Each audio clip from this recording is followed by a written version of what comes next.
부활의 주님께서 저와 여러분들에게 능력과 은혜를 주실 줄로 믿습니다.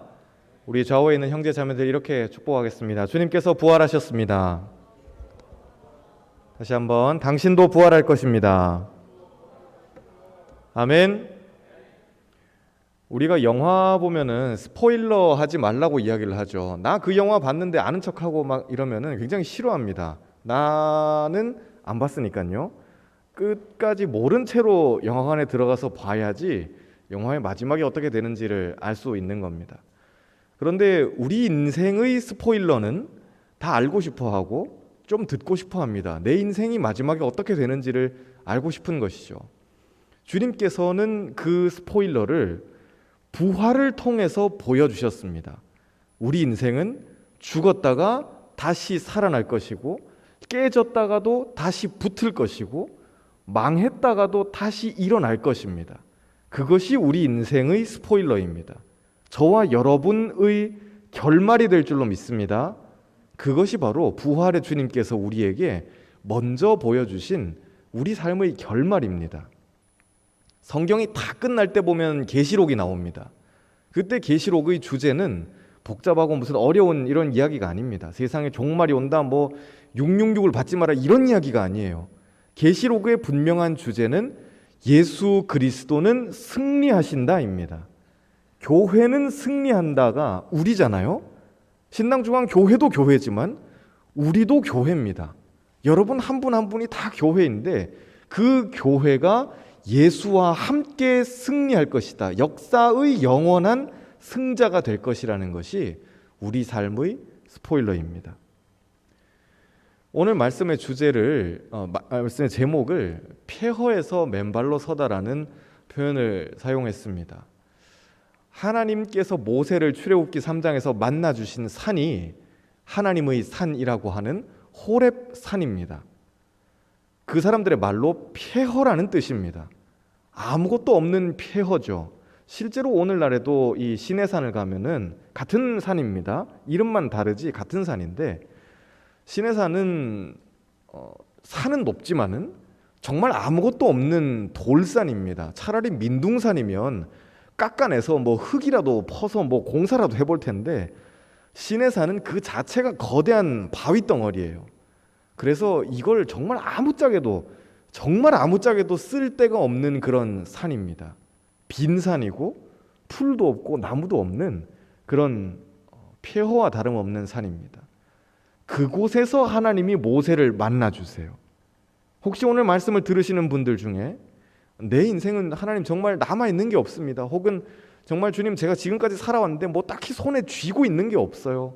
내 지금 앞에 펼쳐져 있는 이 그라운드는 폐허 같습니다. 주님 나 어디로 가야 돼요? 뭘 해야 돼요? 나 지금 광야 한복판에 서 있는데 앞뒤 좌우 다 돌아봐도 어디가 길인지도 모르겠어요 하는 분들에게 광야에서, 호렙에서, 폐허에서 여러분을 만나시는 하나님의 은혜가 있기를 축복합니다. 하나님은 폐허에서 우리를 만나주세요. 애굽의 어떤 왕궁에서 모세를 만나시지 않습니다. 그가 무슨 힘이 있었을 때 만나지 않으세요. 폐허에서 만나십니다. 다른 이야기를 한번 해볼게요. 우리 TV 보다 보면은 연예인들이나 어떤 이제 TV에 나오는 분들이 가끔 자기 집을 이렇게 짜잔 하고 공개하는 게 있잖아요. 그래서 되게 이렇게 부끄러운 척하면서 검소한 척하지만 우린 다 알죠. 다 가식이라는 거를. 근데 집을 이렇게 보면은 제가 보면서 입이 벌어졌던 장면들은 뭐였냐면은 옷방이 무슨 이렇게 큰 옷방을 이렇게 차려놓고 드레스는 봄에는 이거 이쪽 칸에는 다 가을 옷들이고 저쪽 칸에는 다 겨울, 그리고 신발도 방이 따로 있고, 우리는 보통 신발 장에 넣지 신발 방에 넣진 않잖아요. 그렇지만 그분들은 방이 따로 있어요. 신발을 위한. 참 치사한 세상이죠. 신발도 방이 있는데 왜 난 방이 없을까라는 그런 억울한 마음이 있어요. 어떤 분들은 자기 가방 컬렉션을 이렇게 방에다가 해놓으신 분들도 있죠. 방 하나 이렇게 따로 떼가지고 가방도 방이 있는데 난 왜 방이 없지? 하는 그런 생각을 하는 분들도 있을 거예요. 저도 그래요. 우린 좌절하죠. 아니 신발이나 가방도 방이 있는 판에 왜 난 방이 없지? 혹은 우리 집은 왜 이러지? 라고 하는 겁니다. 우리는 멋진 옷을 입고 싶어 해요. 괜찮은 신발을 신고 싶어 합니다. 왜 그럴까요? 그게 입는 그 자체로 입고 있는 사람을 대변해 주는 것이거든요. 절대 없는 사람이 혹은 물질적으로 좀 가난한 사람이 4, 500만 원짜리 운동화를 신을 수 없어요. 그런 운동화도 있어요, 여러분. 네. 있을 줄로 믿습니다. 있어요. 우리가 근데 그런 걸 일반적으로 신진 않잖아요.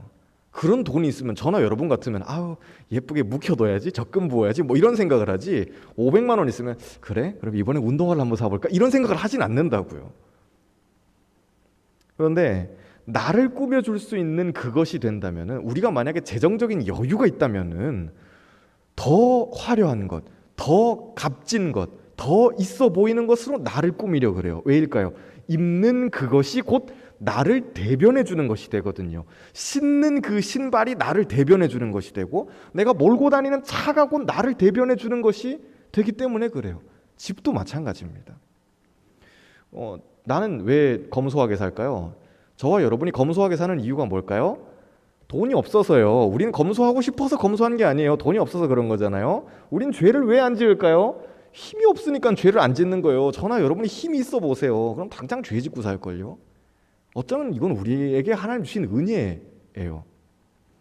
사람들은 좋은 신발을 신으려고 안달일 때, 오늘 하나님은 모세를 만나자마자 뭐 하세요? 뭘 벗으라 그러세요?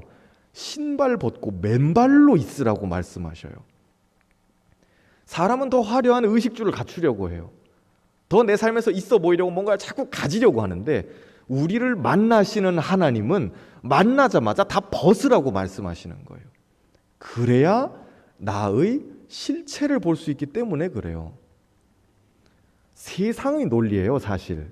입고 있는 옷이 나를 대변해 준다는 것은 세상의 논리예요. 왜 그럴까요? 지금 여기 앉아 있는 저나 여러분들 중에서도 하나님 나라에 가까운 분들이 있어요. 모두 다 그 나라에 들어가길 바래요. 그런데 하나님 나라에 가깝다고 해가지고 우리가 입고 다니는 옷이, 뭐 신고 다니는 신발이 그게 어떤 세상의 가치로 있어 보이는 건가요? 그것과 그것은 사실 별개의 이야기거든요. 완전히 동떨어진 이야기일 수 있어요. 세상의 그냥 이야기일 뿐이에요. 그래서 우리는 거기에 휩쓸릴 필요가 없어요. 하나님은 우리를 만나실 때 옷 다 벗으라 그러세요. 신발까지 싹 다 벗으라고 하셔요. 그래야 하나님 앞에서 맨몸뚱이로 그냥 섰을 때 진짜 내가 누구인지를, 도시에서 안 만나주시는 이유가 뭔지 아세요? 싹 다 치워버리고 싹 걷어버리고 광야 한복판에 먼지 날리는 이 사막 한복판에서 그냥 빨가숭이로 이렇게 있을 때, 그때 진짜 내가 누군지를 하나님 알게 하시거든요. 진짜 내가 누군지 그때 보이는 거예요. 여러분이 좋은 학교를 다녀요? 원했던 직장에 다니고 있나요? 혹은 내가 원했던 사람과 같이 있어요? 미안하지만 다 그거 여러분들하고 여러분들을 정확하게 대변해 주는 게 아니에요. 여러분은 누구예요? 나는 누구죠? 그 질문을 하나님 앞에서 하나님 물어보실 때, 너는 누구니? 라고 그렇게 물어보실 때, 모세처럼 신발을 벗고 하나님 앞에 섰을 때 대답할 말이 있어야 돼요. 고대 사회에서는 많은 사람들이 신발을 신어요. 그런데 신발을 신지 않는 이 유일한 부류가 있어요. 노예들이에요. 종들이에요. 왕이나 평민들이나 뭐 이런 귀족들이나 이런 사람들은 신발을 신어요. 그런데 종들은, 특히 모세가 살고 있었던 그 당시에 이 이집트와 또 팔레스타인의 이 지역 사람들은 다 신발을 신었지만, 유일하게 노예들은 신을 신지 않음으로써 자기의 정체성을 스스로 커밍아웃 해요. 일부러 신 신고 다니지 않아요. 하나님께서 모세를 만나셔서 신을 벗으라고 하셨다는 것은, 너는 내가 선택한 나의 종이야 라고 그렇게 모세를 부르시는 하나님의 음성이에요.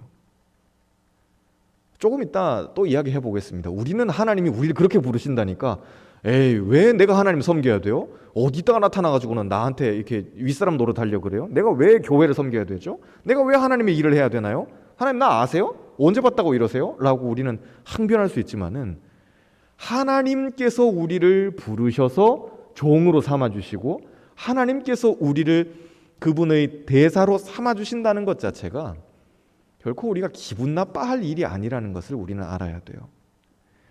하나님은 불로 나타나셔요.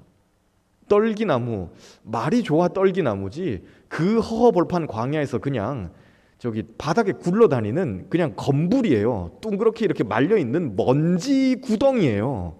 먼지 공이라고 생각하시면 돼요. 그냥 굴러다니던 그 먼지인데, 그럼 그 더운 광야에서, 바싹 마른 건조한 광야에서 모세가 라이터로 이렇게 불 하나 탁 붙이면 그냥 확 다 타버려 없어질 떨기인데, 그 떨기나무가 타도 사라지지 않고 계속해서 타오르고 있는 거예요.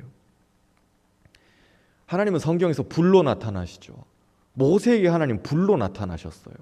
열왕기상에서도 하늘에 불로 내리셔서 제물을 받아주세요. 엘리야가 이렇게 기도할 때 하늘에 불로 내려오시죠.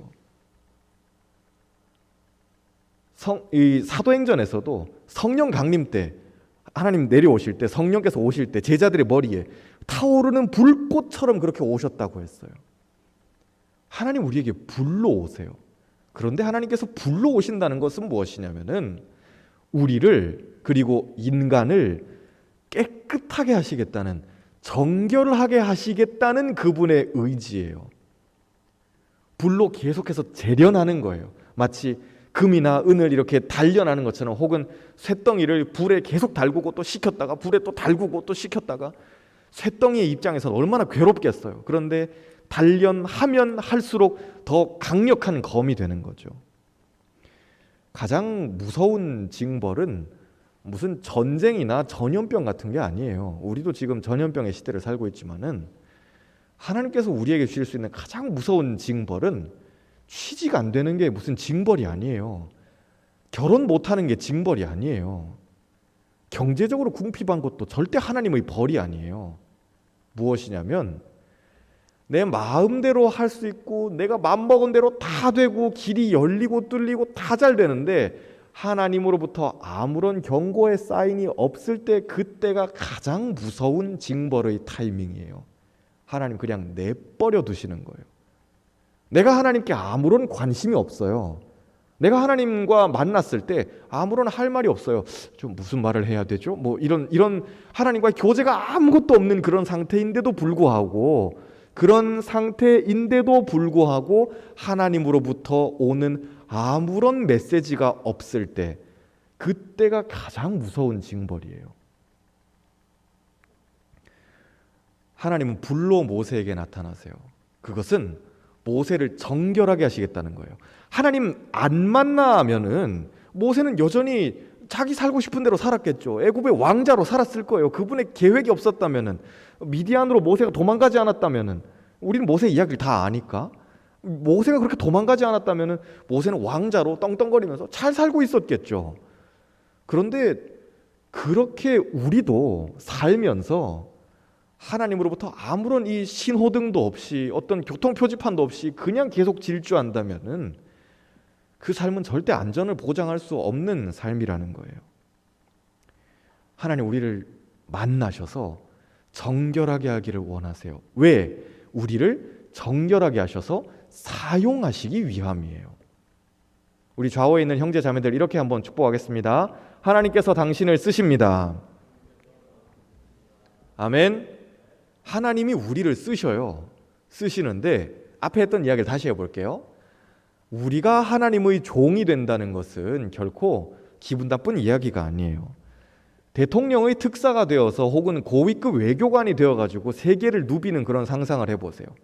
그런 외교부에 계시는 분들 중에 세상에 어느 누구가 대통령 특사로 당신이 좀 이번에 가시오 라고 했었을 때, 대통령 본인이 가지 뭐 귀찮게 날 시키냐, 이런 생각을 하는 정신 나간 외교관은 아무도 없어요.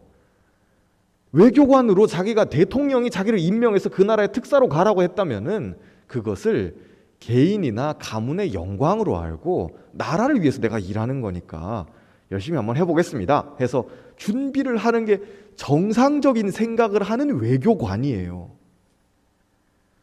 귀찮아 죽겠는데 대통령은 왜 날 시키냐, 이런 생각을 하는 외교관은 일할 자격이 없어요. 물론 그런 마인드를 품고 있다면은 외교부에 가지도 못하겠죠. 세상 나라도 그런데 하나님 나라라고 더 말해서 뭐 하겠어요. 하나님께서 우리를 부르셔요. 모세를 만나신 것처럼 폐허나 다름없는 그 자리에 서 있는 모세에게 주님 나타나셔가지고 나는 불로 나타나는, 너희를 정결하게 하는, 너희를 구원하는 나는 스스로 있는 자, 그렇게 하나님의 정체성을 드러내시면서 모세에게 말씀하셔요. 나는 너를 쓰겠다, 나는 너를 선택했다. 주님 그렇게 말씀하셔요. 우리는 그때 뭐라고 반응해야 될까요? 주님, 전 뭘 해야 되죠? 두려운 게 사실일 거예요. 출애굽의 궁극적인 목적은 어떤 정치적인 해방이 아니에요. 물론 정치적으로 해방되었지만 우리가 궁극적으로 지향해야 될 목표는 경제적인 어떤 해방이 아니에요. 저는 여러분 모두가 돈에서 좀 자유로운 분들이 되었으면 좋겠어요. 이 돈에서 자유롭다 그러니까는 목사님 저 이번 달에 뭐 100만 원을 벌어도 감사하고 뭐 300만 원을 벌어도 감사하고 뭐 500만 원을 벌면 50만 원을 11조 할게요. 할렐루야. 제발 그랬으면 좋겠어요. 그런 자유로움이 아니에요. 그것보다 좀 세상 사람들이 쓰는 표현대로 해보시라는 거예요. 이번에 선거하면서 그런 표현들을 전 몇 번 들었어요. 제 귀에 들리더라고요. 대통령 선거하려면은 얼마 정도 있어야 될까요? 서울시장 나가는데 돈 얼마 정도 필요할까요? 정혜가 예를 들어가지고 우리 정혜를 국회로, 정혜가 예를 들어서 국회의원에 출마한다고 생각해봐요. 국회의원 싫다. 대통령 해봐요. 이정혜 대통령 나가요. 정혜한테는 얼마나 필요할까요? 근데 대선을 나가는 것은 이야기가 많이 달라요. 돈에서 자유로워야지 대선에 나갈 수 있어요. 세상 사람들이 쓰는 표현인데 무슨 말인지 아시겠죠? 1, 200억 가지고 안 된다는 거예요. 근데 정혜는 돈이 많아요. 뭐 한 5천억쯤 있다고 생각해봐요. 그러면은 한 1, 200억쯤 쓰면서 뭐 대통령 선거하는 거 정혜한테 어려운 일이에요? 뭐 괜찮아요 목사님, 제가 대선에 나가서 뭐 한 200억 쓰는 거 할 수 있어요. 할 수 있지 않겠어요? 정혜랑 비슷했나요? 할 수 있겠죠? 그게 세상 사람들이 이야기하는 돈에서 자유로운 거예요. 그런데 저는 여러분들이 그렇게 돈에서 좀 자유로워 봤으면 좋겠어요. 출애굽의 궁극적인 목적은 경제적인 어떤 해방이 아니에요. 정치적인 해방이 아니에요. 궁극적으로 하나님을 섬기는 그 자유를 누리도록 하는 거예요. 예수 안 믿는 사람들이 그렇게 돈에 대해서 자유롭고 어떤 정치적으로 자유롭고 어떤 권세에서 자유롭고 이런 이야기들을 할 때 우리는 그걸 보면서 야 부럽다, 우리는 언제 돈에서 한번 자유로워 보지? 라고 생각하지만은 하나님께서 우리에게 주시는 참된 해방은 무엇이냐면은 하나님을 자유롭게 예배드리는 그 자유예요. 그러면 이전에는 누구를 섬겼냐? 바로를 섬기고 바로를 예배하고 애굽의 이 어떤 우상들을 섬기고 애굽의 어떤 시스템을 섬기고 내가 어떻게 하면 이 노예 신세를 좀 면해가지고 내가 애굽에서 좀 잘 먹고 잘 살고, 아니 그런 사람이 이스라엘 사람들 중에 없었겠어요? 그런 좀 꼼수를 부려가지고 내가 어떻게 해서는 이 노예 신세를 좀 나만 좀 벗어나가지고 애굽에서 한 자리 차지하고 먹고 살 수 있지 않을까? 그런 생각을 이 계산기를 돌리는 사람들이 없었겠어요? 있지 않았겠어요? 저 사람들은 좋겠다. 우리 부려먹으면서 저렇게 잘 먹고 잘 살고. 다 그렇게 생각했을 거 아니에요. 그런데 주님께서 우리에게 주시는 해방은 이 애굽이라는 시스템 안에서의 어떤 해방이 아니라, 세상이라는 시스템 안에서의 그 해방이 아니라, 그 무슨 돈에서 자유로운 그런 류의 이야기가 아니라 하나님을 자유롭게 예배드리면서 오는 그 해방인 거예요. 여러분이 예배 드릴 때, 참 예배자로 설 때 여러분 자유를 누릴 수 있어요. 저는 여러분들이 그 자유를 발견하셨으면 좋겠어요. 그 기쁨을 좀 발견하셨으면 좋겠어요. 저는 언제 제일 살아날까요? 뭐 아시는 분들은 아시겠지만 주일 오후에 예배 드린 이 시간이 저한테는 제일 살아나는 시간이에요. 제가 주중에 언제 제 예배를 드리겠어요? 그런데 저는 여러분들을 보면서 하나님 예배 드리고 싶어요. 여러분을 통해서 일을 하실 하나님의 그 능력이 보이니까, 그러면 자연스럽게 하나님 정말로 멋져요. 하나님 어떻게 이런 일을 하실 수 있죠? 어떻게 정예를 통해서 이런 일을 하실 수 있죠? 어떻게 지호를 통해서 이런 일을 하실 수 있죠? 그 미래가 여러분들의 스포일러가 그게 보이니까 하나님을 예배드릴 수밖에 없는 거예요. 감사할 수밖에 없는 거예요. 그게 여러분들 정해진 스포일러예요. 결말 못 바꿔요. 여러분이 승리하는 게 결말이에요. 여러분들 죽고 싶어도 못 죽어요. 망하고 싶어도 못 망해요. 왜? 여러분들 기어코 하나님 출애굽 시키실 거거든요. 이 애굽 안에 갇혀가지고 어떤 세상 안에 갇혀가지고 세상의 시스템을 섬기고 노예처럼 살고, 왜 그런 말도 있잖아요. 옛날에 노예는 자기가 노예인 줄 알았어요. 그런데 오늘날에 21세기 오늘날의 노예는 자기가 노예인 줄 알아요? 몰라요? 몰라요, 여러분. 무슨 말인지 이해가 되세요? 저와 여러분의 삶을 한번 돌아보세요. 그리고 안 믿는 친구들의 삶을 한번 돌아보세요. 자기 시간이 있어요? 자기 자유가 있어요? 돈에서 자유로운 사람들이 얼마나 되죠? 없잖아요. 정말 없어요. 어떻게 보면 다 노예처럼 살고 있는 거예요. 그런데 내가 노예인 줄 알아요? 몰라요? 몰라요. 그건 농담처럼 하는 이야기지만 농담이 아니에요. 극소수의 어떤 부를 누리는 사람들만 있을 뿐이지 세상을 살아가는 대부분의 사람들이 자기의 삶이 노예 같다는 것을 몰라요. 그냥 좀 인터넷을 하는 노예일 뿐이에요. 무슨 차이가 있어요? 옛날의 노예랑. 그런데 예전에는 내가 바로를 섬겼지만, 예전엔 내가 애굽을 섬겼지만, 예전엔 내가 그 사회를, 그 시스템을, 어떤 세상의 어떤 그런 것들을 섬겼지만 이제는 하나님을 섬기도록 하겠다라는 것이 그 하나님의 의도하시는 목표예요. 주님께서 우리에게 주시는 자유예요. 맨발로 서 있는 거예요. 하나님의 종인데 하나님께서 능력을 주시고, 하나님의 종인데 그 단어가 그냥 매맞고 일하는 그런 종이 아니라 능력으로서의 종이에요. 권세 있는 대사예요. 하나님이 모세를 그렇게 세워주시니까 모세 개인이 이렇게 봤었을 때 주님, 전 뭘 할 수 있죠 도대체? 일 때 주님께서 그렇게 하시는 거예요. 모세는 그렇게 항변할 수 있었을 거예요. 하나님, 여긴 폐허예요. 내 인생은 폐허예요. 나 지금 남아있는 게 아무것도 없어요. 혹은 할 수 있는 게 지금 아무것도 없어요. 지금 우리의 입장에서도 주님, 저는 나이만 20대지 지금 뭐 할 수 있는 게 아무것도 없어요. 세상이 얼마나 암담해요. 얼마나 암울해요. 내가 지금까지 걸어온 것도 폐허고 앞으로도 폐허가 창창해요. 주님, 난 뭘 할 수 있죠? 그 타이밍에 주님이 우리를 찾아오셔서 만나셔요. 불로 찾아오셔서 저와 여러분을 정결하게 하세요. 어떻게 보면 이 코로나는 하나님께서 우리에게 허락하신 불일 수 있어요.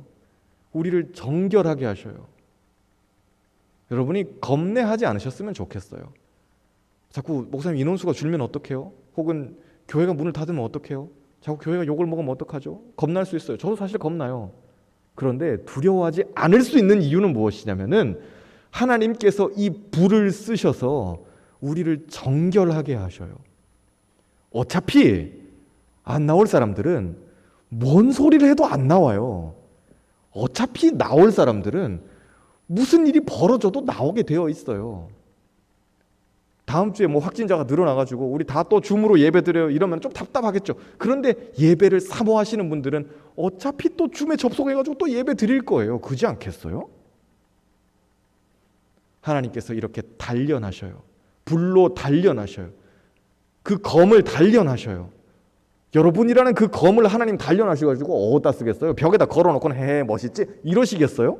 검을 단련하면 그 다음 수수는 당연한 거예요. 뽑아가지고는 그 명검으로 치고받고 싸우는 거예요. 얼마나 날선 검이겠어요? 얼마나 끝내주는 검이겠어요? 그런데 저와 여러분을 그 검으로 하나님이 사용하셔요. 폐허에서 나타나셔서 우리에게 신발을 벗으라 말씀하시면서 이 시대를, 다가올 시대를 준비하라 하시는 거예요. 여러분 준비하셔야 돼요. 이제 코로나가 끝나면 또 어떤 세상이 펼쳐질지 어떻게 알겠어요? 그런데 확실한 것은 주님께서 우리를 반드시 출애굽시켜 주신다는 거예요.